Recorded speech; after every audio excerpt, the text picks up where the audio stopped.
Wearing my sunglasses. So how was Las Vegas and the bachelorette party? So, okay, I came back with some stories for you. And it was so hard to refrain posting about it on social media. And it was strictly so that I could come in hot today with you. I guess I could have hid you from my story. But then like your fiance would have saw it. Yeah. I didn't want any of this getting out. So do you want to start with the fact that you were sitting in an airport for 8 hours? Or I'm do you going to want to start go from the very beginning. Go for it. So, yes, we flew out to Vegas Friday. Time out, not to interrupt, but this isn't Lizette's bachelorette party. She was the maid of honor. I didn't want it sounding like you're getting hitched. You're right. It was my sister's bachelorette party in Vegas for Labor Day weekend. And, you know, we have all the stuff planned. We're really excited. We get to the airport on Friday, and we are delayed like 6, 7, 8 hours. I don't know how long it was. We were sitting there all day, Oakland Airport, kept getting delayed because Vegas was having like the biggest thunderstorm they had ever seen. Yeah. It flooded. The airport shut down. Nobody was coming in. Nobody was leaving. Like the entire bridal party and all the friends, we are all texting like, have you guys left yet? No. Have you guys left yet? No. Oh, you're coming in from different airports. Yes. All my social media the entire weekend was either the floods in Vegas or that weird mud at Burning Man. Like everybody on my timeline was just stuck. Wherever they were just stuck. So we were delayed. That happened.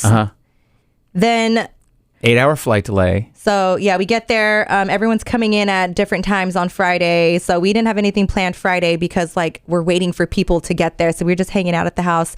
The next day we do drag brunch, which was so fun. Highly recommend. And then we kind of separated after that. Like my sister wanted to gamble. The other half of the girls wanted to go back to the house. So we separated, and then you had a little Airbnb out there? We had an Airbnb. So me and my sisters get back to the house, and the girls there had like got another bottle. By the way, brunch was bottomless mimosas. Bottomless. So the Put girls, you on your face. The girls had got another bottle of tequila, and they were all at the house drinking. So by the time we get home, you guys, my sister is done. She's done. And I'm like, oh my God, how are we going to get her out to Magic Mike tonight? Like, because I don't know about you guys, but when I'm that drunk and I'm like done, no, I'm like, in bed. You're not getting me up the rest of the day. No, it's done. So I was so worried that like the rest of the night was going to be like, is she not, do we go without her? Do we have to stay home with her? Like, it was a mess. I was like so stressed out. Anyways, we end up getting everybody up. We like let them sleep. We get everybody up. We make it out to Magic Mike. We're a little late, but we make it out to Magic Mike, which also was so fun. Yeah. So fun. My sister wanted to go to the club after Magic Mike. Okay. Right? So we're outside the hotel and we're trying to like call Ubers and everyone's cancel. We can't get... Still because of the floods? We can't get a ride. Okay. No. Because Uber and Lyft were on strike that weekend. Shut up. I didn't hear that. Yes. So the entire weekend, on top of like the delay ruining the beginning of our trip, the entire weekend, we could barely get rides anywhere because they're on strike. So we had to take a taxi cab like it was the 1700s. And everybody who normally Lyfts or Ubers, they're also fighting for taxis. Yes. Oh my God. So these hotels had taxi lines that were like 30 minutes long because the taxi drivers are busy now. So they're not just lined up there like they normally are. No, like they're coming in and out. They're driving around. It was a mess. So we ended up not going to the club, which my sister was like upset about. But by that point, everyone was like, I don't want to go anymore. I'm going to leave. I don't want to go anymore. I'm going to leave. So it was just me and her. I was like, we're not going to the club by ourselves. And you're this drunk. Like, absolutely. Her feet were bleeding. Like, it was bad. Jeez. So we take a cab. We go back to the house. Cool. Wake up Sunday. Sunday is supposed to be our pool day that we just like have a pool party. We cook, we play games, we play music. That was like our relaxed day, right? Sure. My sister's fiance called me Sunday morning, 10 a.m.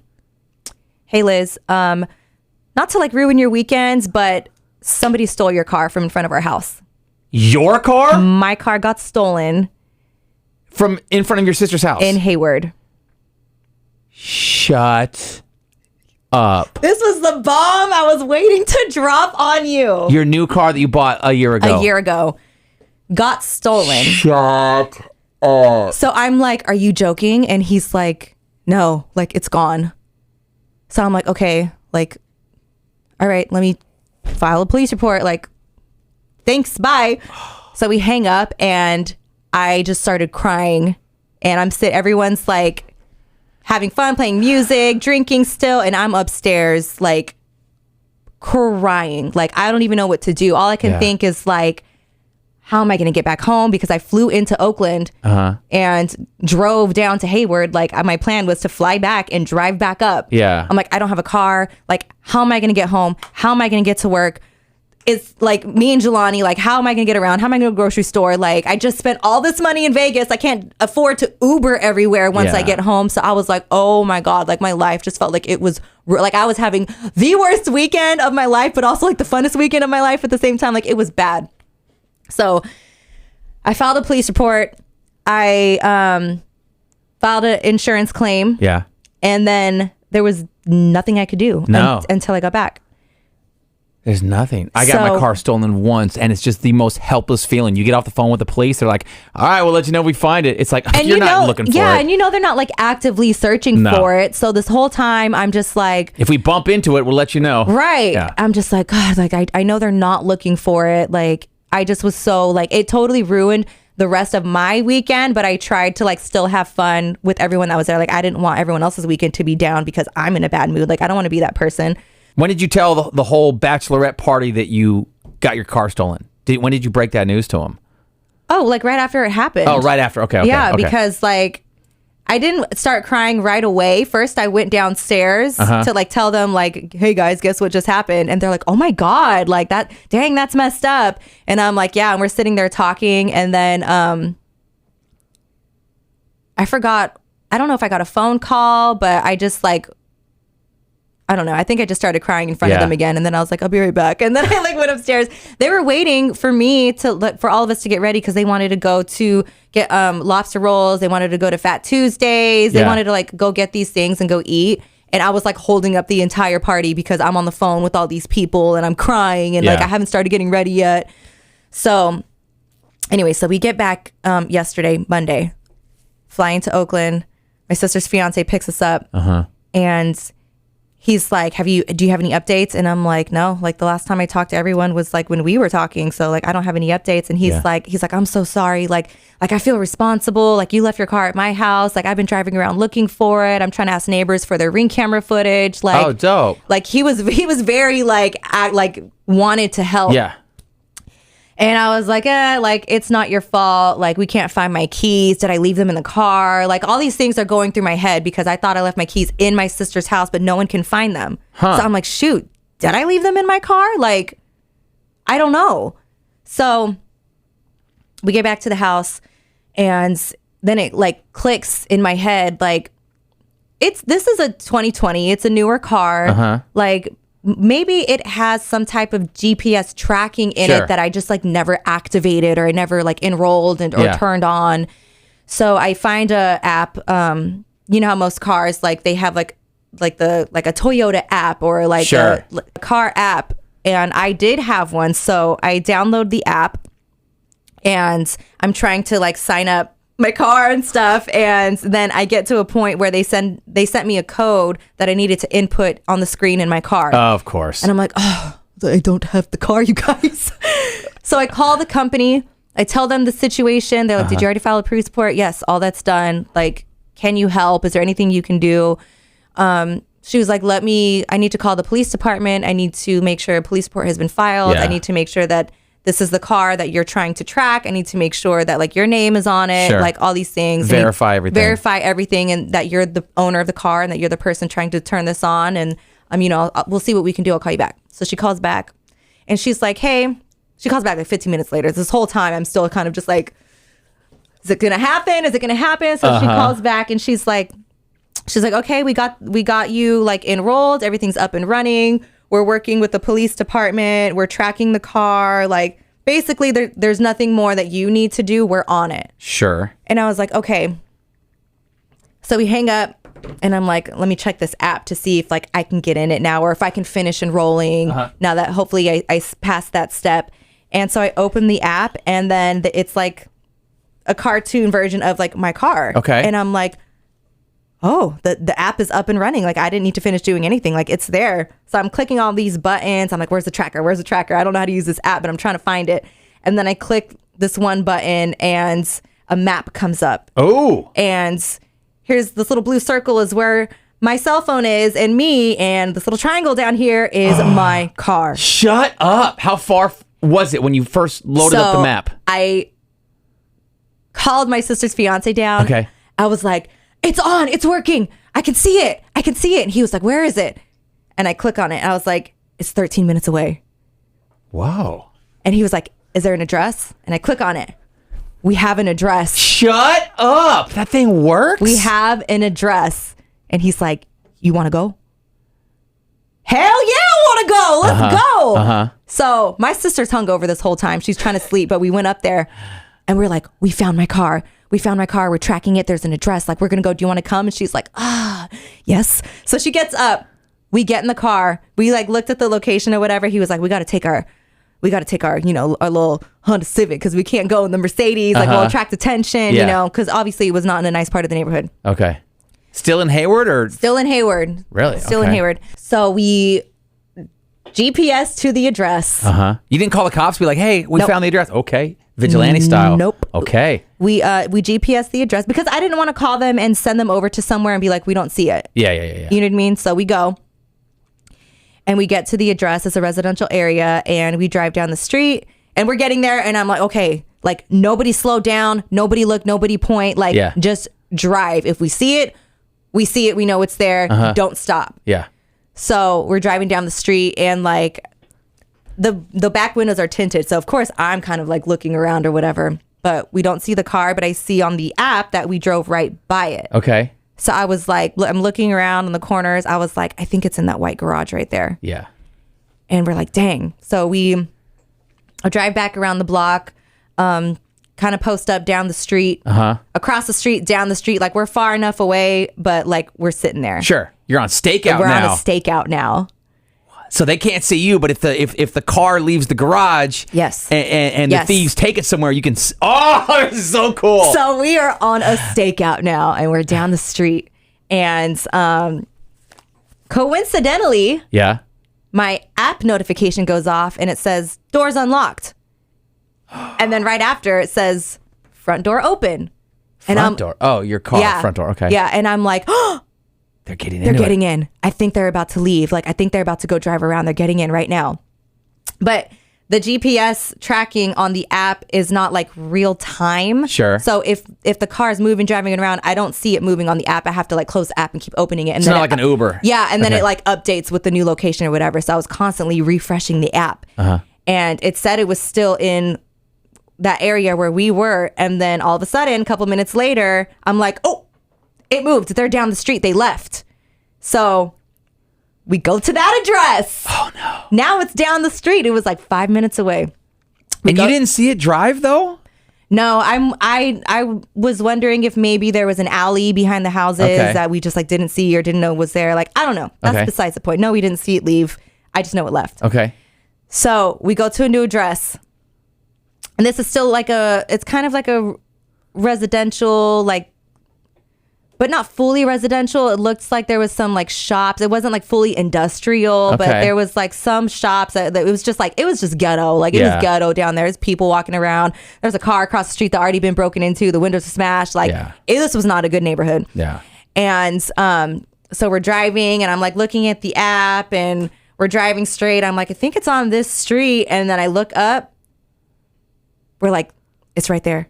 It's right there. There's my car. Parked or driving? Parked on the street. Shut up. Parked on the street. There's a man inside. So we're like, keep driving, keep going, keep going. Don't look, don't look, don't point, don't look, don't point. Don't stare at them. Just keep driving. And they're like, call the cops, call the cops. We found it. We found it. Call the cops. Yeah. We pulled over down the street and I called I was like, is this like life or death? Like, I call 911. They're like, call 911. We need him now. So I called 911 and I'm like, my car was stolen a few days ago. I reported it stolen already. I just found it. I see it. There's someone inside. And he was like, okay, so he's getting all my information or whatever. A sheriff reaches out to me and he's like, is there, you said there's someone inside your car, and my sister's fiance like, yes, young kid, looks like a teenager, like young Mexican kid, describes what he's wearing and everything. I didn't see, I saw there was a man inside, but I didn't get a very good, I'm still healing from my LASIK, so it was a little blurry. So I didn't get a very good description. I saw like what color his hoodie was, and I saw it was a man. Like that was it. But my sister's fiance was like, yes, very young, like this race, like saw all this, right? And so the cop is like, okay, like, are you guys still over there? And we're like, yes. And then he's like, you're not like next to them, are you? And we're like, no. Like, we're down the street. We're kind of hiding or whatever, but like, we're still here. I'm still tracking it on my phone. The car hasn't moved. So like, we're just here. And he's like, okay, don't approach them. Sure. And I'm like, okay. And he's like, so we can do one or two things. We can go. Even with the, suspect still being in the car, we can go. We can block him in. Best case scenario, he gets out and surrenders. Worst case scenario, he tries to get away and your car gets brutally damaged in the process. Yeah. Like people hit us. Yeah. People hit other cars. People have hit houses before. They're like, we deal with this all the time. And I was like, because they don't care. It's not their car. Right. They'll go demolition derby on it. Yeah. And so I'm like, I don't think I want that for myself. So he's like, okay, well, if you don't want to risk that, then I suggest you leave. Oh. He says, I suggest you leave. Leave the car with them if they're still inside. They're probably going to move it again. And we just wait until it's a safer situation to go get it. But if you don't want to possibly mess up your car or like total it or something like that, now's not the time to get it. So lame. And so we're all in the car talking. I have the cop on speaker, and I was like, I'm like, nah, you know what? Drive by again. Because the car hadn't moved. Yeah. And I'm like, just drive by again, like this way. Nobody, like, I'll peek over my shoulder. The back windows were tinted. I'm like, I'll just kind of peek over and glance. Like, nobody look, just drive. Just drive and go down that way. So the cop was like, I don't think you guys should do that. Like, I can't tell you. I can't control what you do. Well, then I think you need to get 911 out here. Like, hurry up. I'm like, yeah. Don't have me do your work for you. So he was like, I can't, he's kind of like, I can't tell you what to do and what not to do. I can suggest that you don't do that. But we were already doing it. Like, it was already down the street. And so we drive by and I was like, the car's empty. He's gone. Nobody's in the car. He was like, nobody's in the car? I was like, no. I didn't see anybody. And he goes, okay, I'm close by. We'll be right there. I was like, yeah. Well, he should have been close by the first time you called him. Okay, good. He's close by. He's going to be there. So we go back to our parking spot. How invested are you in this right now? I'm so invested. I'm blowing off like 3 phone calls we need to record and a meeting right now. Go ahead. God. So we go back to our parking spot and we're sitting there waiting. And we were like, okay, he said he was close. He should be pulling up any minute. So we're sitting there waiting. And then he goes, oh, there's one behind us. One, like a cop car? A cop car. Okay. There's a squad car coming from around the corner. Okay. And we're like, yes, they're here. Oh, there's another one. Oh, shoot, there's another one. Like, they rolled up like 3-4 squad cars deep. Yes. They rolled like real slow. And then once they got closer and saw the car, because they had the description and everything, once they got closer and saw the car, they were, and they like, one cop went in front, one cop pulled up behind, one got on the side, and they all got out with guns drawn. Yes. Guns drawn. And we're like, oh shoot. And I'm going, oh my God, is there someone still in the car? Like I told them there was, and I don't want them to think I set them up or something, but they got out, guns drawn, and they're doing that like real slow walk, and they're looking inside. And then the cop calls me because he told us, like, you're going to see lights. You're going to see a lot of commotion. Do not come down here until I call you and tell you to come down here. Okay, smart. So we were like, okay. So he calls me and he was like, hey, are you still here? And we're like, yeah. Like we saw the whole thing. And he's like, okay. We're here with your car. There's nobody in it. You can come over here now. And we're like, okay. So we pull up and they were like, don't touch it. We're going to swab stuff. And I'm just like, okay. Yeah. And so they do all the swabbing. I'm talking to the police officers. I'm signing papers. And they were trying to get inside and the doors were locked. And I'm like, oh, I think I could unlock it with my phone with this new app that I just got. So I go to the app, but I didn't know if it was going to work or whatever. But I clicked like unlock and then the doors were like click, click. And I was like, oh. I was like, well, there you go. The doors are unlocked. Like, get what you need to get from inside. Yeah.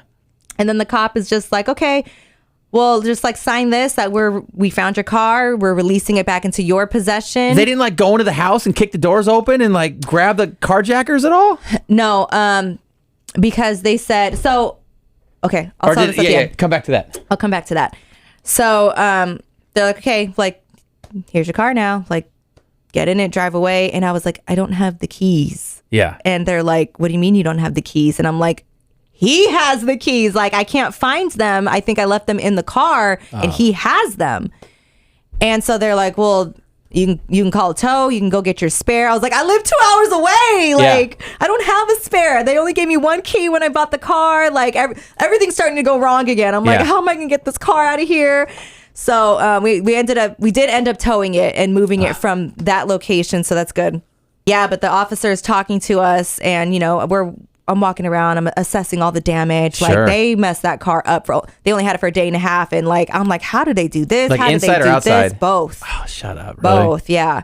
And like, I'm opening all the doors and I'm checking everything. Like, there's like sunglass cases. All my stuff is gone. Yeah, all my stuff is gone. Of course. And there's like sunglass cases in there. There's a keyless entry little kit for garage doors on houses. Wow. That was in there. So I'm walking around and telling officers, that's not mine, that's not mine, that's not mine, that's not mine. There's a screwdriver in there. Yeah. So they're like, this isn't yours? Okay. And they're just like taking it all. I don't know what they're going to do with it. Like, hopefully they swab it too or something. I don't know. Yeah. But they're taking everything that's not mine. And I'm taking pictures of all the damage and stuff. And the cop's talking to us. And he's like, yeah, based off of where we are, like this neighborhood and the streets, because we have 2 locations for where my car was taken. Yeah. And he's like, based off those addresses and, you know, this neighborhood and where we are, we know who did it. Oh, shit. And he's like, it's a group of kids. Yeah. And there's a lot of them. Yeah. He says, have you heard of the Kia Boys? Boys? I was just going to ask you. I was like, no, but I showed it, Googled them when I got home. Yeah. But he was like, have you heard of the Kia Boys? I'm like, no. And he's like, well, it's them. Mm-hmm. And they do it like just for fun. Yeah. They just take any cars they can get. Kias and Hyundais. They go joyriding. They go, they normally trash them too. They ghost ride. They do sideshows. Like, yeah, they just do this. Yeah. Like, they take it for no reason and they have it for no reason. They have fun. And he's like, and what we run into a lot of times is, in the event we do like catch them, they get away a lot of times. If they do get away or if they're caught, they ditch the car they're in and they like, you know how drug dealers have like stash houses? Yeah. And they have them just all around. Yeah. So they have like stash cars. Okay. And they have multiple cars that they've stolen that they park on like streets. Sure. And they just have them everywhere. Like getaway cars. Yeah, they have them everywhere. So like if they get caught and they need to ditch the car they're in, they know there's one close by that they can go jump in and like take off in a different car. Shut up. Yeah. And so he was like, your car, based on the fact that it's just parked here on the street. Yeah. He probably just dropped it off and he's at home having dinner with mom and dad right now. Oh my God. And I was like, this is nuts. So like, what's going to happen? And is it in front of a house or an apartment building? It was in front of a house. Why didn't they knock on the door and be like, yo, send Junior out here? Because he said, it's not this house. Oh, okay. He said he parked it and he got out and went. Okay. Like, he's like, they're not, like, they're stupid little kids, but they're not going to park it in front of their house. Yeah. So, which makes sense. I was like, yeah, that makes sense. Yeah. So, yeah, he said they've caught them before. They're all minors. Yeah. So nothing can happen. They take him in. They have to call their parents in. Their parents get a ticket and they get released to their parents. That's nothing happens to them. So lame. And I'm just like, and I was like, I'm sitting there telling me this and I'm like, so everything that they just put me through, like all this emotional distress, like I was crying, my anxiety, like everything they just put me through and what they did to my car, nothing happens to them. And he was like, unfortunately not. Like, you can't sue their parents to be like, pay for the damages for my car, the tow, the tow truck driver, whatever, like that, because the minor is under the parents' responsibility. So shouldn't the parents have to pay for that? Can't you sue them like civil court? Yeah, but I don't know who they are. I don't know who the kid is. Oh, this sucks. Yeah. There's no reason not to then. If you're under 18, there's no reason not to just live your wildest life right now. Yeah. In that situation. Yeah. So So we got the car back. So lame. I towed it back to a safe location. But my night wasn't over because now I'm like, okay, do I stay in Hayward and call in to work tomorrow? Yeah. Because they have my house keys. And all I gotta do is pop open your glove box and they know your address too. It's on all your stuff, your registration and stuff. Well, my car's still registered in Washington. Oh, okay, good. So yeah. Luckily, I hadn't renewed my registration yet and it's expired. So they don't have my current address unless there was some other paperwork in there. But I wouldn't know off the top of my head. But like the cop said, like they're just a bunch of kids. So yeah. I doubt they would go out of their way to drive 2 hours, or I don't know if they have friends up here to be like, hey, go to this address, but then they have the key. Yeah. So I don't know. It just seems like that would be doing too much to try to break into my house. Yeah. So my sister lent me an extra car. Okay. Because I was like, now I need to get a rental. On top of that, it was Labor Day. Everything is closed. Closed, yeah. I was like, I need to get a rental. Like, I need to get back home. Is there even any locksmiths that can help me break back into my house? Yeah. Like, so I'm just like so stressed out. I almost just like wasn't going to come today because I'm like, literally there's nothing I can do. Yeah, yeah. So my sister lent me her car. I had to get a hold of a locksmith to let me back into my house. So we get there and I'm like so happy to be home. It's midnight by now at this point. It's midnight. I'm so tired. My son's tired. And the where's your son this whole time? He was at my sister's house. In Hayward? Yeah. Okay. So we get there and the locksmith gets there and he's like, just as I suspected. And I'm like, what? He's like, yeah, this is a smart lock. I can't open these. I was like, are you joking? Like, if I would have known, I would have not come home because now, where do I go? Like, yeah, kick in the window. And he's like, is there a sliding door or something? I was like, yeah, there's a patio door right there. So we did get in through the patio door. He's able to open that. Okay. But yeah, and then all this morning I'm on the phone with like insurance. Everyone's calling me and like getting statements. They're asking me questions like, am I in debt? Have I tried to sell the car recently? Do I have anything in collections? How much money do I make? Because like I could tell by the questions, they're trying to put it on you. They're trying to put it on me like I set this up and like I was trying to get a check or something like that. So they asked me all these questions. They're having to call everyone else to like corroborate my story and which whatever, I get it. Like, so you just so happened to go out of town and your car got stolen. You know what I mean? So that's why I was late today. Holy crap. Speaking of late, we missed our 1:30 appointment and I'm like 4 minutes left of my meeting that I got to get into. Holy crap. Yes. So I have my car back. No thanks to the cops. Like they were cool and everything. No fault, no foul. But I got my car back. Yeah, you got it back. I got my Crime Stoppers on, available for hire. Yeah. But that was nuts. I still can't believe that we like stalked them and staked out like twice. Yeah. And got my car back. Oh, that's dope. That's I can't believe yesterday happened. It doesn't even feel like it happened. You got more help than when my car got stolen, because my car got stolen. It ended up like on the side of the freeway. A couple days later, stripped down. They took the rims, took the stereo, took everything, right? Mm-hmm. And so then they towed it to the impound yard. I get a call from the impound yard like, hey, did you get your car stolen 5 days ago? Yes, we have it. Come to the impound lot. I'm like, okay, cool. Take it home, and I'm going through it, and just you still drove it home? It was drivable? No. Oh, so what happened was they took all the rims off of it, all four. There's only four, but they put like they put donuts on it, spare tires. Oh yeah. But because they took it somewhere, stripped it down. Well, stripped like all my stereo, all my speakers, rims, and then they had to get it off wherever they took the rims off. They had to get it away. So they slapped 4 donuts on it and just like 2 lug nuts each. Oh. Yeah. Like just enough to like drive it over to like the side of the freeway and ditch it. Just to get it off like their property, wherever they were. So they said like, hey man, you got donuts on it, and they popped your ignition, so you have to start it with a screwdriver. And I'm like, all right. So I get it to my house and I'm looking through everything that was missing or whatever. I'm finding a bunch of stuff that's not mine. Yeah. But it's like gloves, like those latex gloves, and like some papers and all this stuff. And I'm like, I called the cops back. I'm like, hey, you could probably fingerprint this stuff. Like, come on by the house. Like, they left stuff here. You can, like, and they're like, No. I'm like, they're not worried. They don't care about a stolen car. They really don't. Yeah. So I knew they didn't. That's why, like, I was like, I need to do what I can do if I can do, because I know they're not, like, there's not a search party out looking for my car right now.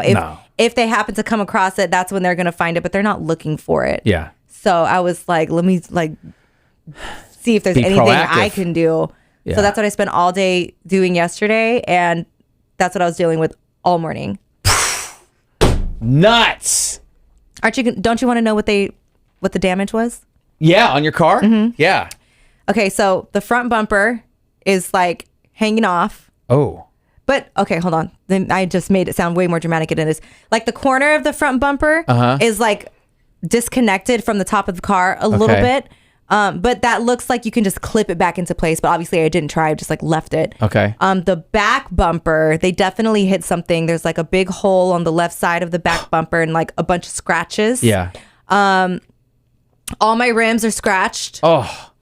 Once I got inside the car, I was kind of, scoping things around and not scoping around, scoping it out. My rear view mirror is completely shattered, smashed. Like they took probably the screwdriver, now that I think about it, and they just went stabbed it just like, for no reason. The whole thing is smashed.